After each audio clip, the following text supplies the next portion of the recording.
Isang malamig na takot ang gumapang sa dibdib ni Thea, mas malamig pa sa aircon ng supermarket na halos sumusunog sa kanyang balat. Nakatutok sa kanya ang dulo ng isang balisong, nanginginig sa kamay ng lalaking nakatakip ang mukha ng itim na bonnet. Ang kislap ng bakal sa ilalim ng puting ilaw ng fluorescent ay tila ng uyam, isang maliit na bituin na nagbabadya ng katapusan. Ang pera. Lahat. Bilisan mo, utos ng boses, garalgal at puno ng kaba, na halos kasing nerbiyoso ng tibok ng puso ni Thea na dumadagundong sa kanyang mga tainga. Pero hindi ang talim ng kutsilyo o ang banta sa sarili niyang buhay ang nagpatigil sa paghinga ni Thea. Sa isang iglap, hindi ang mukha ng holdupper ang nakita niya, kundi ang mukdalawang salita lang ang narinig niya, sapat na para manigas ang buo niyang katawan. Akin na iyan. Ang boses ay garalgal at mababa, parang liha na kumikiskis sa kanyang pandinig. Kasabay nito, naramdaman ni Althea ang malamig at matulis na dulo ng isang bagay na dumidiit sa kanyang tagiliran. Hindi na niya kailangang lumingon pa. Alam na alam niya kung ano iyon. Isang patalim.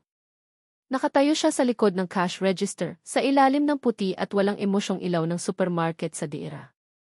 2:00 ng madaling araw. Ang tanging ingay lang dapat sana ay ang mahinang ugong ng mga freezer, at ang paminsan-minsang pag-scan niya ng mga produktong binibili ng ilang customer na napapadpad sa ganoong oras. Ngunit ngayon, ang tanging tunog na gumagapang sa loob ng kanyang tainga ay ang mabilis at malakas na kabog ng sarili niyang dibdib. Sabi ko, akin na ang pera, ulit ng lalaking nakamaskara, mas mariin ngayon ang pagdiin ng patalim. Hindi takot sa sariling kamatayan ang unang pumasok sa isip ni Thea. Hindi. Isang imahe ang biglang lumitaw sa kanyang isipan, ang mukha ng kanyang ina kanina lang sa video call, basang-basa ng luha. Ang mga salitang sinabi nito na parang mga pako na ibinaon sa kanyang puso. Anak, ang tatay mo, hirap na naman siyang huminga. Biglang nagkaroon ng ibang kahulugan ang perang nasa kaha. Hindi na iyon pera ng supermarket. Sa isip niya, ang bawat piraso ng dirham doon ay pambili ng gamot. Pambayad sa ospital. Pantawid gutom para sa kapatid niyang nag-aaral. Ang perang iyon ang humahawak sa hininga ng kanyang ama. At ngayon, isang estranghero ang pilit itong inaagaw. Hindi maaari. Hindi niya papayagan. Nanginginig ang kanyang mga kamay habang dahan-dahan niyang itinaas ang mga ito, isang senyas ng pagsuko. Okay. Okay, sir, kukunin ko na po, sabi niya, pilit na pinapakalma ang sariling boses.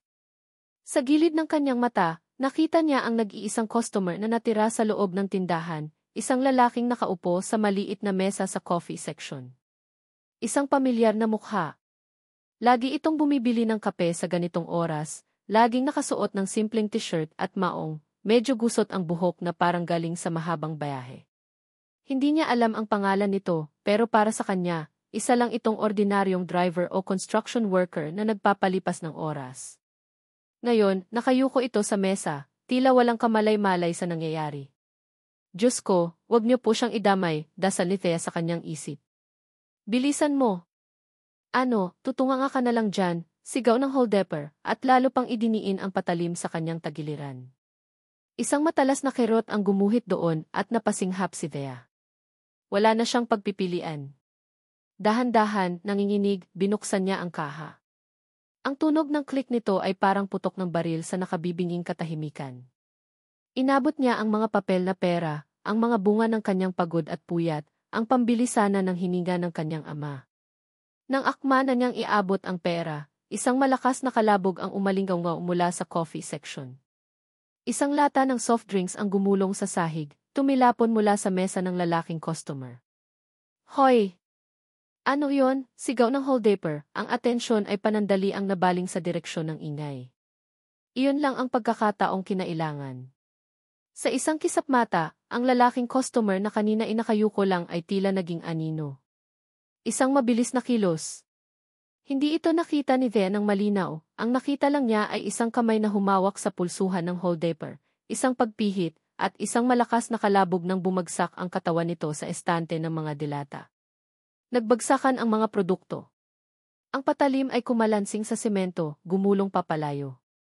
Bago pa man makasigaw ang holdupper, nakadagan na sa kanya ang lalaki, ang isang braso nito ay nakapulupot sa liig ng magnanakaw, sapat lang para hindi ito makagalaw. Nakatayo si Thea, nanlalaki ang mga mata, ang pera ay mahigpit pa ring hawak sa kanyang kamay. Ang kanyang paghinga ay mababaw at sunod-sunod. Nanlamig ang buo niyang katawan, hindi na dahil sa takot, kundi sa lubos na pagkabigla. Okay ka lang, miss? Tanong ng lalaki, ang boses ay kalmado na ngayon, malayo sa garalgal na boses ng hold-upper. Nakatingin ito sa kanya, ang mga mata ay puno ng pag-aalala. Hindi nakasagot si Thea. Tumango lang siya ng bahagya. Mabilis na dumating ang mga pulis matapos tawagan ng security guard sa labas na nakarinig ng komosyon. Kinuha nila ang hold-upper, kinuha ang pahayag ng lalaki, at tinanong si Thea kung nais niyang magreklamo. Pagod at tuliro, umiling lang siya at sinabing okay na ang lahat. Nang makaalis na ang mga pulis at bumalik na sa normal ang lahat, naiwan silang dalawa sa loob ng tahimik na supermarket. Nilapitan siya ng lalaki. Sigurado kang okay ka lang, ulit nito.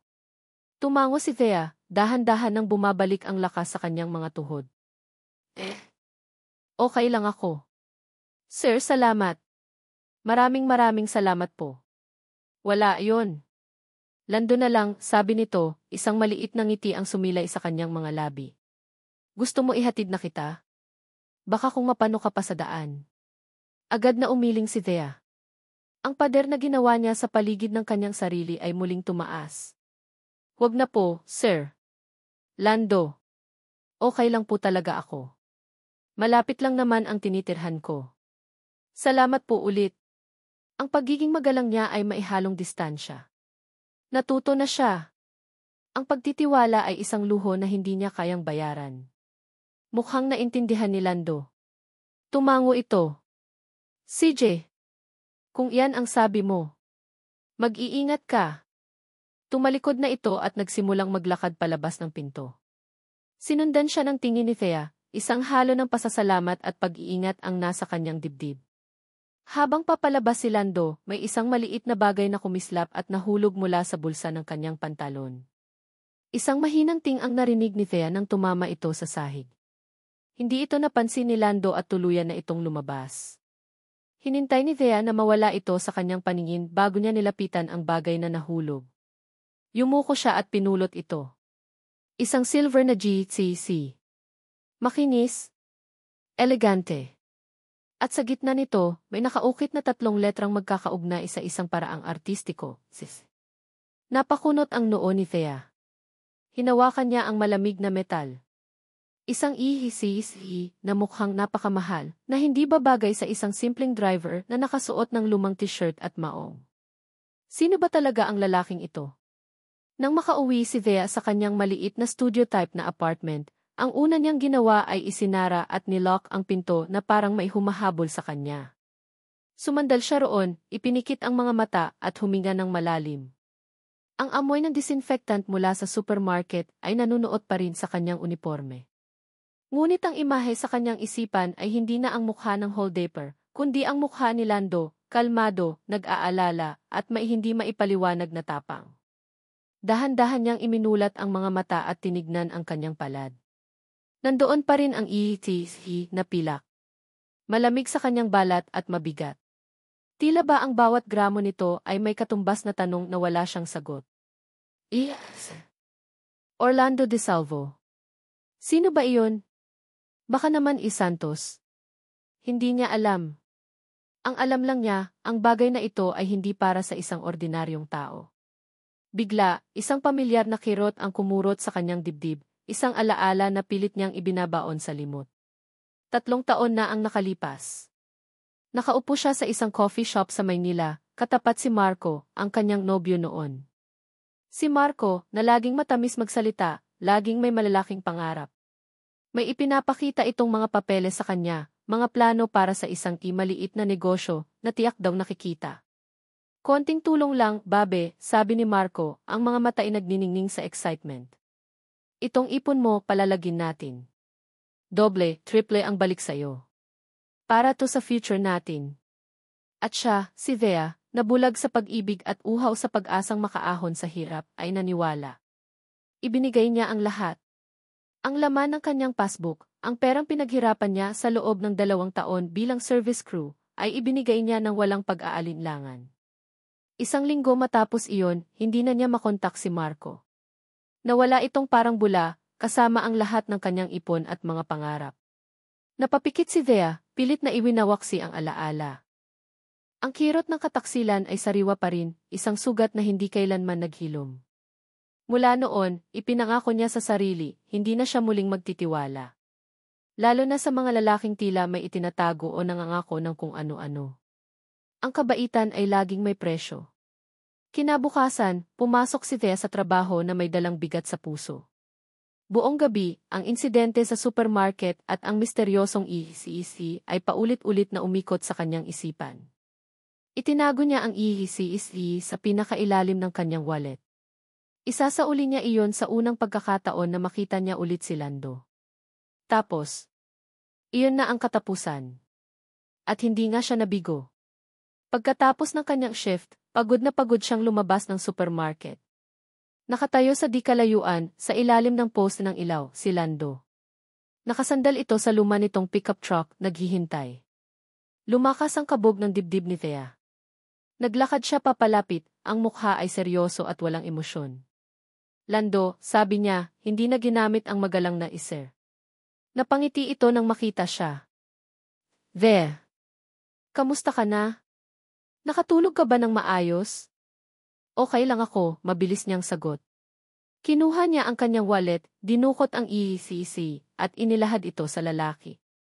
Naiwan mo to kagabi.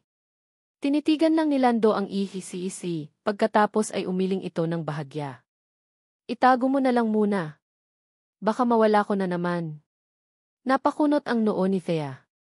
Bakit ko naman itatago? Sa'yo to. Isipin mo na lang na pasasalamat sa pag-aalaga mo sa kape ko gabi-gabi, sabi nito, isang mapaglarong ngiti ang muling sumilay. Thea, gusto sana kitang ayain mag-dinner. Kahit sa simpleng karinderya lang. Bilang pasasalamat na rin sa pagligtas mo sa pera ng kumpanya. Doon na napuno si Thea. Ang lahat ng pagod, puyat, at takot mula sa nakalipas na mga araw ay biglang sumabog sa anyo ng malamig na pagtanggi. Sir, pasensya na po, pero wala akong panahon para dyan, sabi niya, ang boses ay matigas at formal.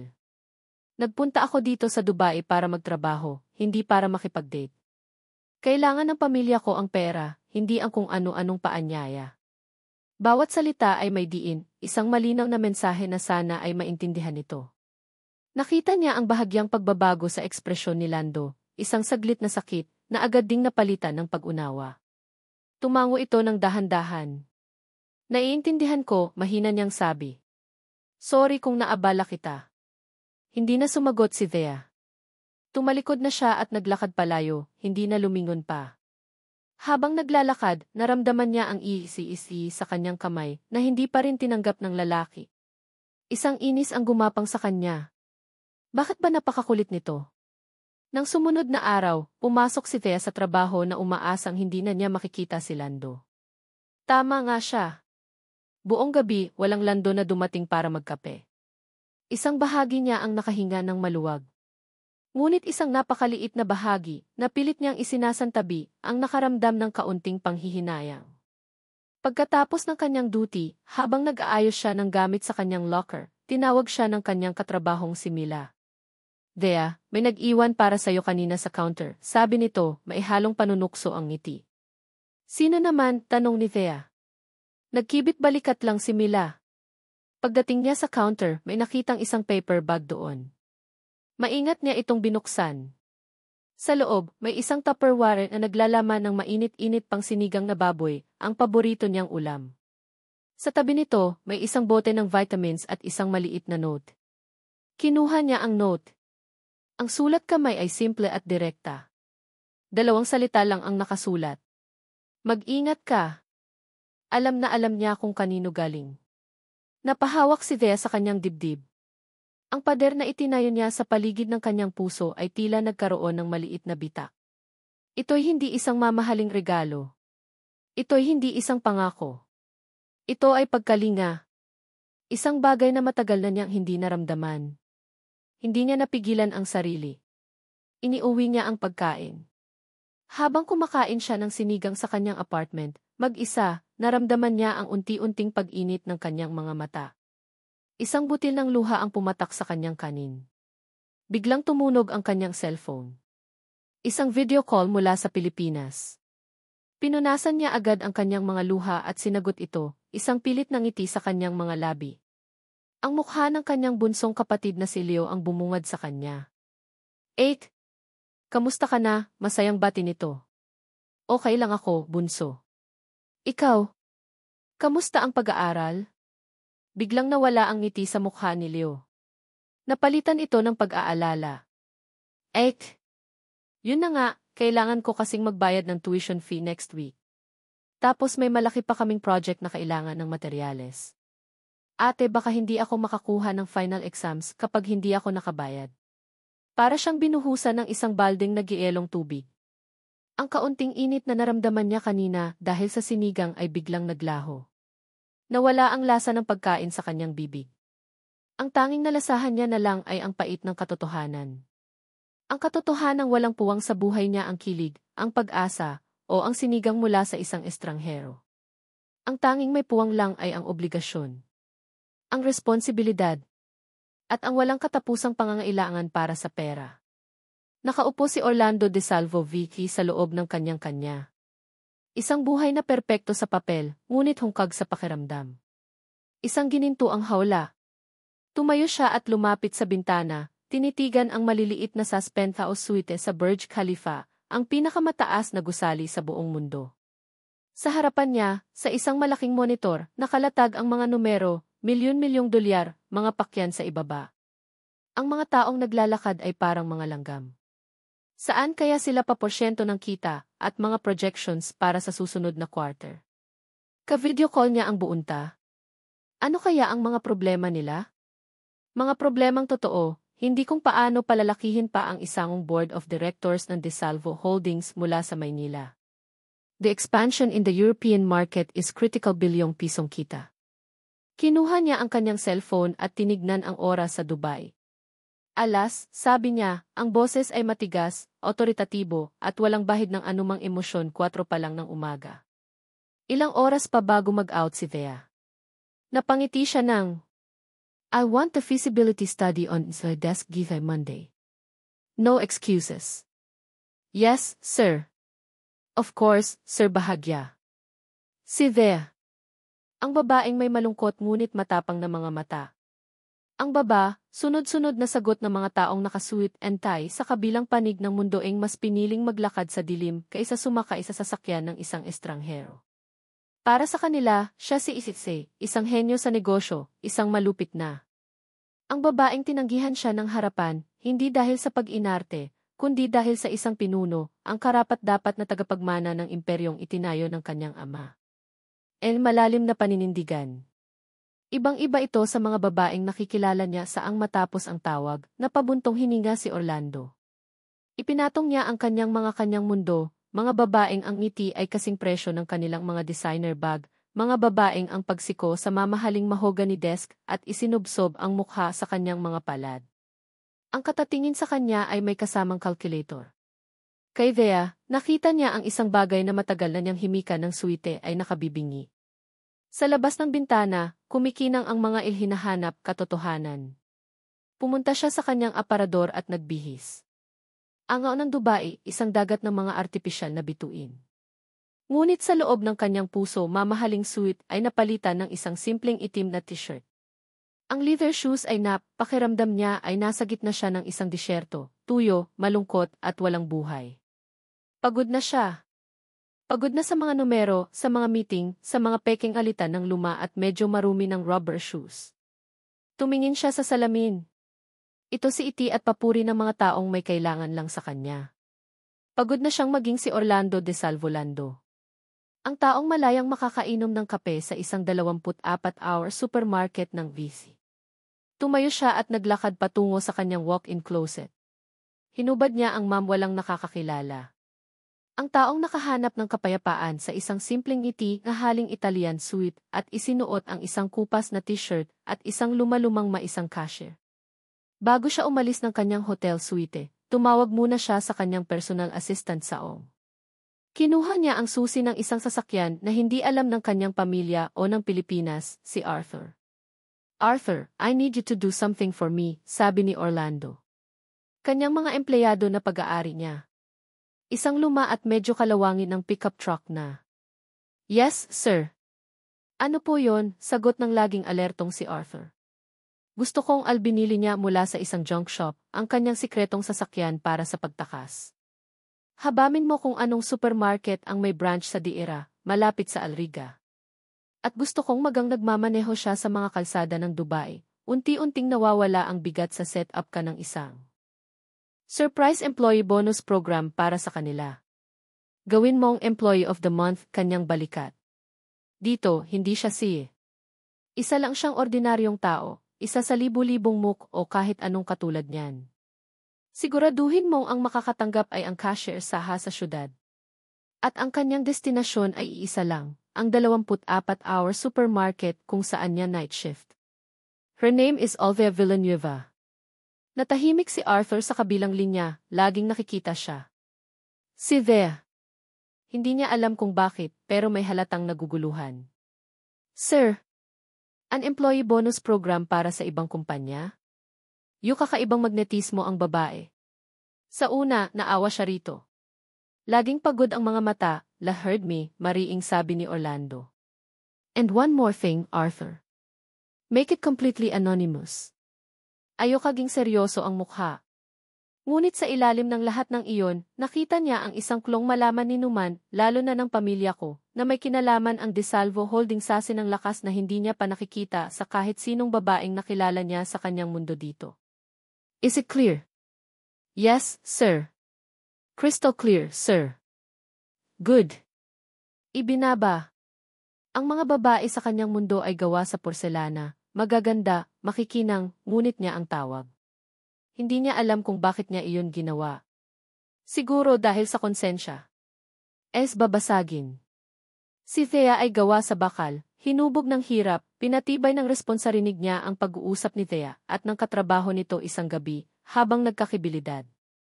Naalala niya ang pagtanggi nito sa kanyang alok na dinner.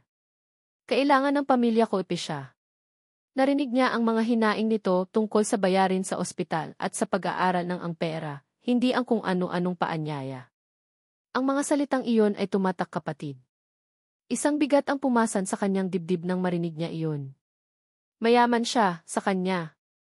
Diretso, walang paligoy-ligoy at puno ng dignidad. Lalo siyang sobrang yaman. Pero ano ang silbi ng lahat ng pera niya kung hindi niya kayang pagaanin ang pasanga? Kaya naman, sa sumunod na araw, maaga siyang nagtungo sa lugar na anin ang taong nagbibigay sa kanya ng katahimikan. Ngunit may mas malalim na dahilan.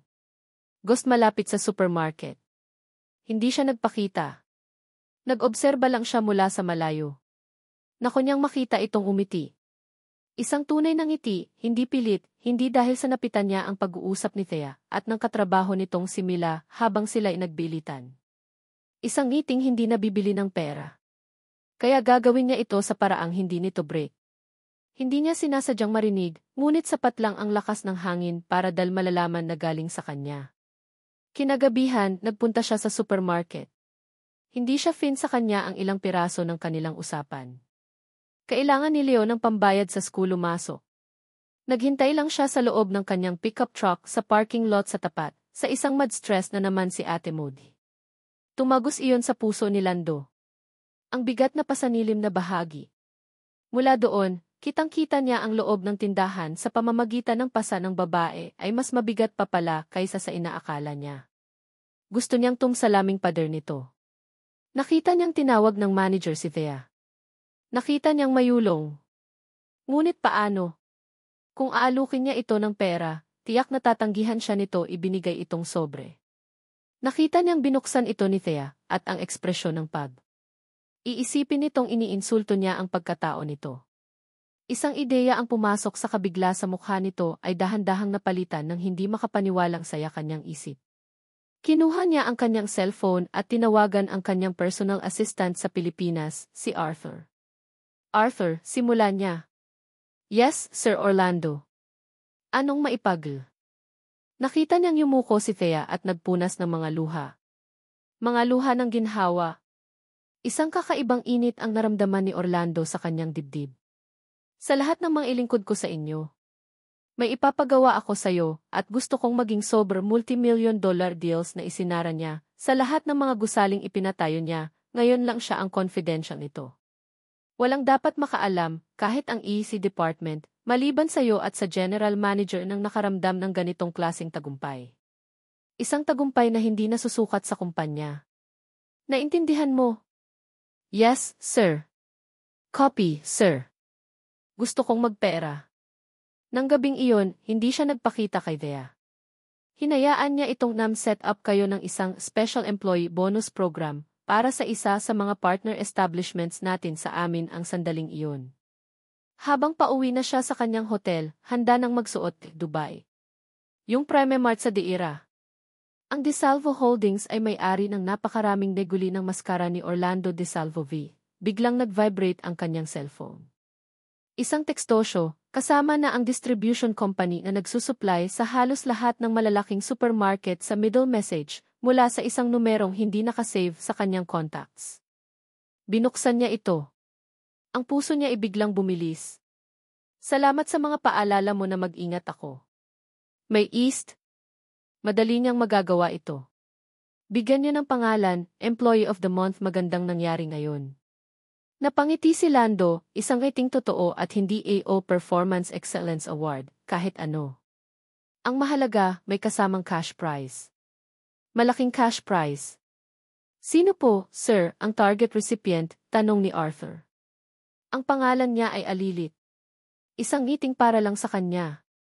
Sa wakas, isang basag sa pader ng pagdududa, De Joy Villanueva. Isang cashier doon. Siguraduhin mong sa kanya mapupunta ang award.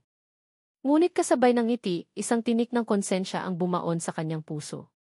At ang pinakamahalaga sa lahat, Arthur, it must look completely random and anonymous.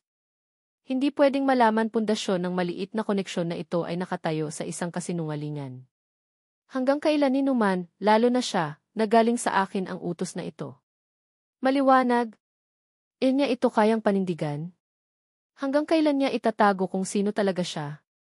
At unwood and clear, sir. Pagkatapos ng tawag, nakaramdam si Lando ng kakaibang ang mangyayari kapag nalaman ni Thea ang katotohanan. Ang mga tanong na iyon ay sumunod sa kanya hanggang sa kanyang pagtulog, mas mabigat pa kaysa sa responsibilidad ng pagaba. Isang kaba na maihalong excitement. Hindi ito ang kaba na nararamdaman niya kapag magsasara siya ng isang multi-million dollar deal. Iba ito. Mas personal. Mas totoo. Makiging isang DeSalvo. Ang text message na iyon ang nagpabago sa lahat. Hindi alam ni Thea kung bakit, ngunit pagkatapos niyang ipadala ang mensaheng iyon kay Lando, isang bahagi ng pader na itinayo niya sa paligid ng kanyang puso ang tuluyang gumuho. Ang simpleng pagtulong nito na walang kapalit, ang sinigang, ang vitamins, ang bonus na dumating sa tamang-tamang panahon, lahat ay tila mga maliliit na pait na unti-unting sumisira sa kanyang mga depensa.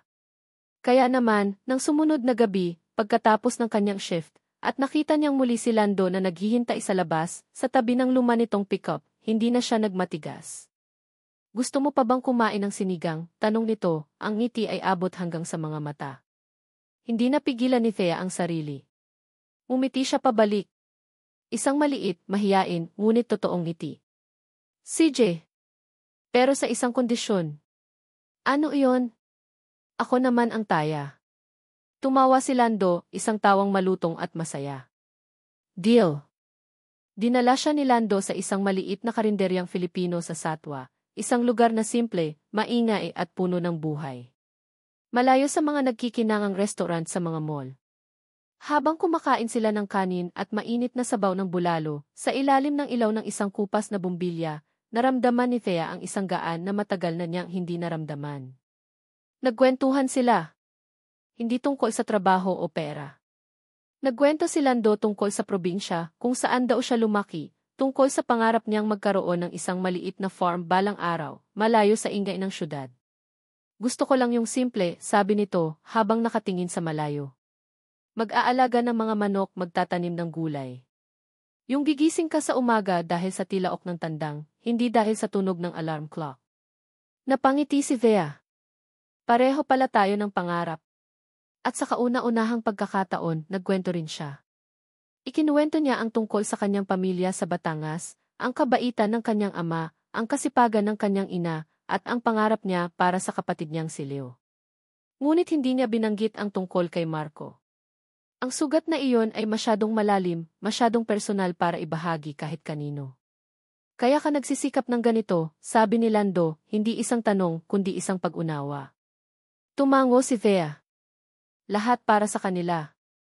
Sa mga sumunod na araw, ang kanilang mga pagkikita ay naging regular na. Minsan, maglalakad lang sila sa tabi ng Dubai Creek, pinapanood ang mga daw na dumadaan.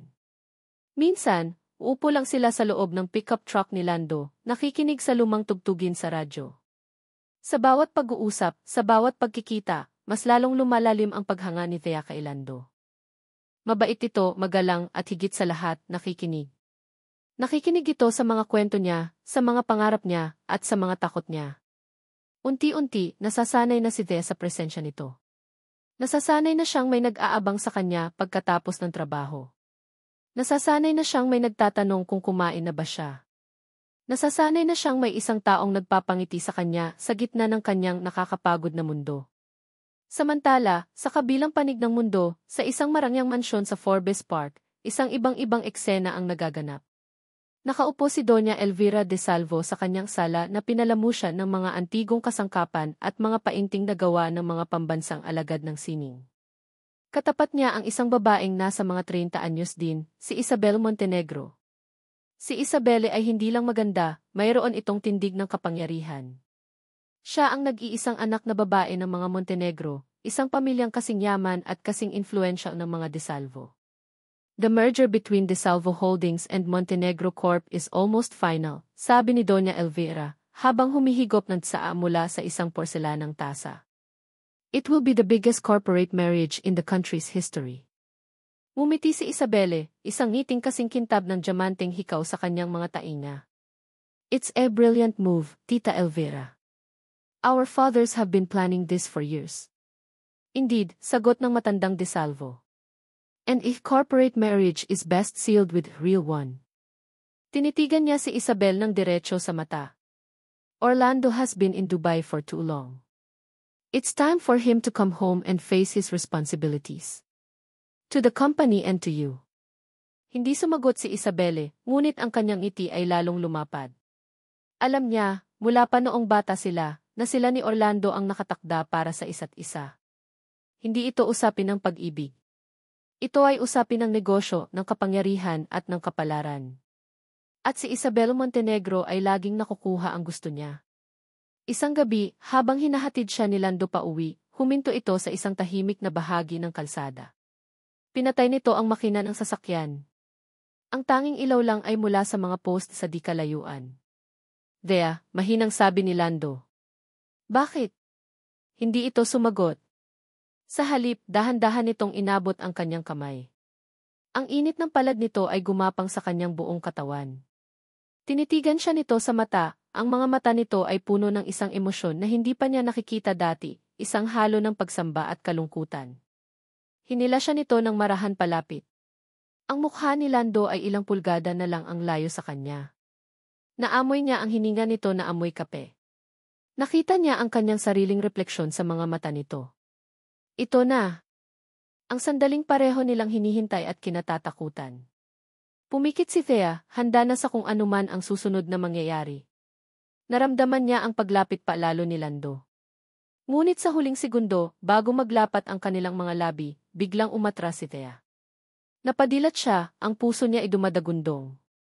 Ang multo ni Marco, ang sakit ng nakaraan, ay biglang bumalik. Ang takot ay mas malakas pa rin kaysa sa nararamdaman niyang kilig. Sorry, sabi niya, halos pabulong. Hindi ko pa kaya. Nakita niya ang pagkadismaya sa mukha ni Lando, ngunit agad itong napalitan ng pag-unawa. Binitawan nito ang kanyang kamay at ngumiti ng malungkot. Okay lang, sabi nito. Maghihintay ako. Hindi na sila nagsalita pa hanggang sa makarating sila sa apartment ni Thea. Bago siya bumaba, hinawakan siya ulit ni Lando sa kamay. Thea, mag-iingat ka, sabi nito, ang boses ay seryoso. Tumango lang siya at mabilis na bumaba ng sasakyan. Habang naglalakad siya palayo, hindi niya alam kung ano ang dapat niyang maramdaman. Isang bahagi niya ang nagsisisi. Ngunit isang bahagi ang nagsasabing tama lang ang ginawa niya. Ang pag-ibig ay isang sugal. At si Thea, na minsan nang naubusan ng taya, ay natatakot ng sumugal muli. Ang pag-atras ni Thea ay parang isang sampal kay Lando. Ngunit hindi ito sampal ng pagtanggi, kundi sampal ng katotohanan. Ipinapaalala nito sa kanya na ang babaeng nasa harapan niya ay hindi katulad ng iba. Mayroon itong mga pader na itinayo hindi dahil sa pag-inarte, kundi dahil sa mga sugat na natamo nito sa nakaraan. At nirerespeto niya iyon. Higit pa sa pagrespeto, iyon ang lalong nagpatindi ng kanyang paghanga para dito. Sa bawat araw na lumilipas, lalong lumalalim ang nararamdaman ni Lando para kay Thea.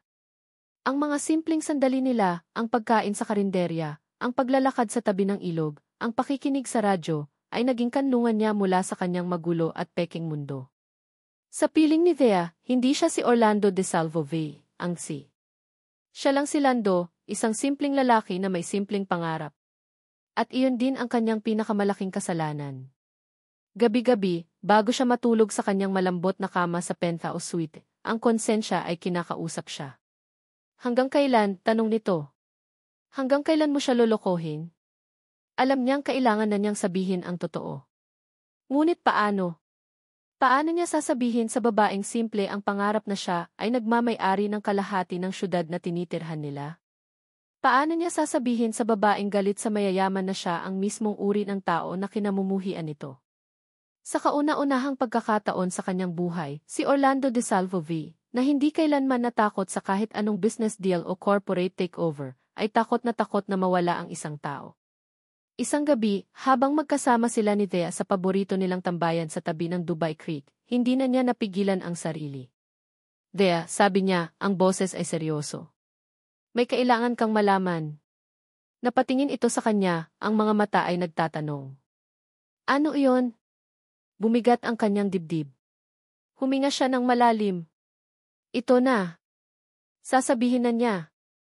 Ngunit bago pa man niya maibuka ang kanyang bibig, sinabi ni Thea, Lando, alam mo, simula nang dumating kagumaan ang lahat.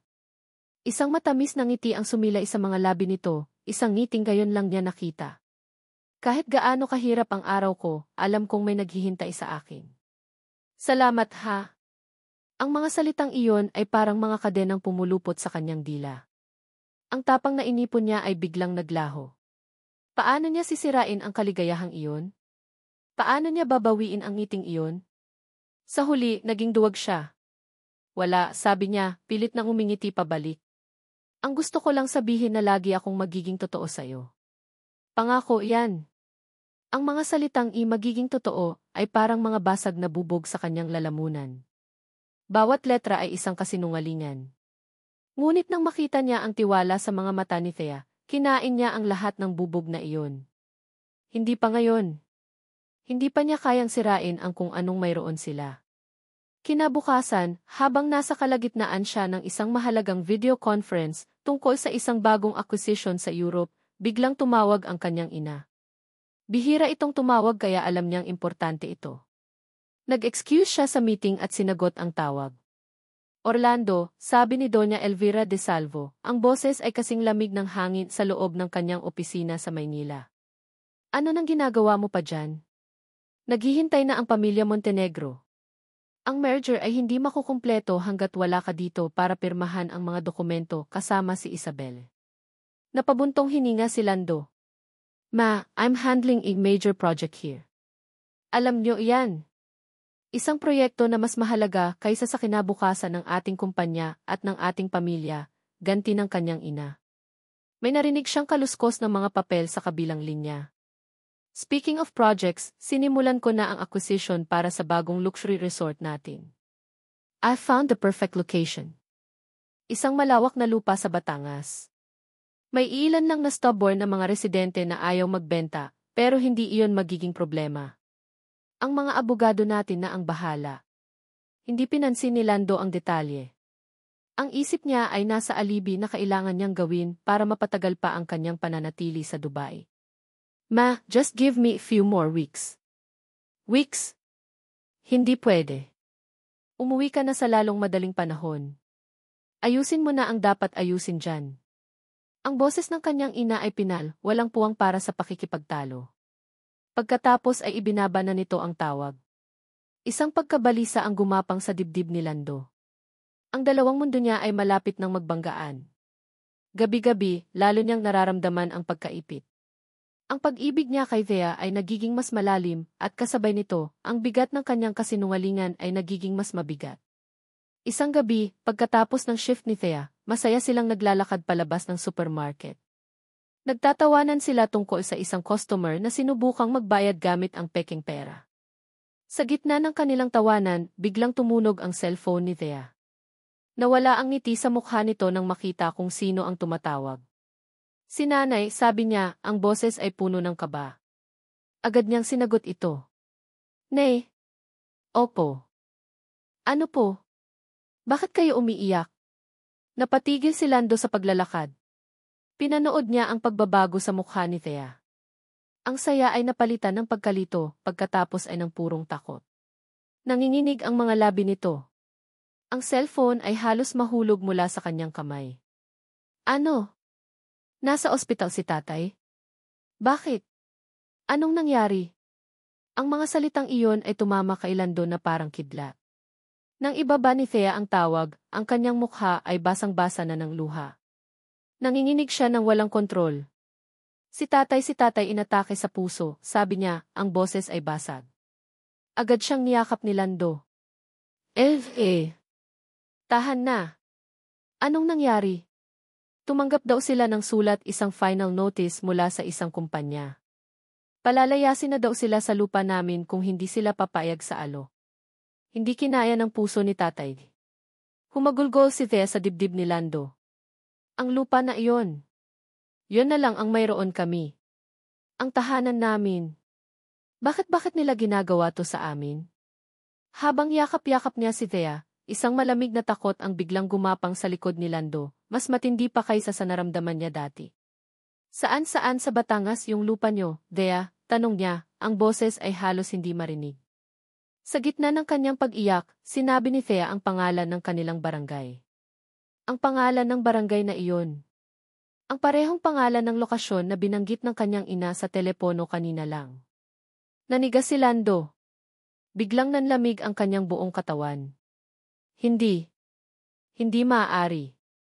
Isang napakalaking, nakakatakot na coincidence. Niyakap niya si Thea ng mas mahigpit, ngunit hindi na para pagaanin ang loob nito. Niyakap niya ito para itago ang takot at gulat sa sarili niyang mukha. Ang kasinungalingan na binuo niya ay hindi na lang isang simpleng pagtatago ng pagkatao. Ngayon, ito ay isang kasinungalingang direktang konektado sa sakit at pagdurusa ng babaeng pinakamamahal niya. Ang anunsyo ng bagyo ay dumating na. At siya, si Lando, ay nasa mismong sentro nito. Ang mga sumunod na araw ay naging malabo para kay Thea. Ang kanyang katawan ay nasa Dubai, nagtatrabaho, ngumingiti sa mga customer, ngunit ang kanyang isip at puso ay nasa Pilipinas, sa tabi ng kama ng kanyang ama sa isang pampublikong ospital sa Batangas. Ang bawat tunog ng kanyang cellphone ay nagdudulot ng kaba. Ang bawat pag-ubo ng isang customer ay nagpapaalala sa kanya ng hirap na paghinga ng kanyang tatay. Sa gitna ng lahat ng ito, si Lando ang naging kanyang bato. Hindi ito umalis sa tabi niya. Dinadalhan siya nito ng pagkain dahil lagi niyang nakakalimutang kumain. Tinitimplahan siya nito ng kape para manatili siyang gising. At higit sa lahat, nakikinig ito. Handa itong makinig sa kanyang mga pag-aalala, sa kanyang mga takot, sa paulit-ulit niyang mga kwento tungkol sa kanyang ama. Huwag kang mag-alala, Thea. Gagaling din siya, sabi nito isang gabi, habang nakaupo sila sa loob ng pickup truck. Malakas ang tatay mo. Paano kung hindi? Tanong ni Thea, ang boses ay basag. Paano kung kailangan na siyang operahan? Saan kami kukuha ng pera? At paano yung lupa namin, Lando? Paano kung palayasin na talaga kami? Isang pakiramdam ng kawalan ng kapangyarihan ang bumalot sa kanya.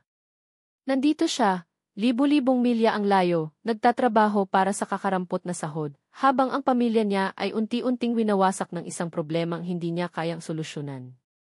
Gagawa tayo ng paraan, sabi ni Lando, ang boses ay puno ng determinasyon. Hindi kayo mapapalayas. Hindi ko hahayaang mangyari yon. Naniwala si Thea. Sa mga sandaling iyon, ang mga salita ni Lando ang tanging bagay na pinanghahawakan niya. Kinabukasan, isang ideya ang pumasok sa kanyang isip.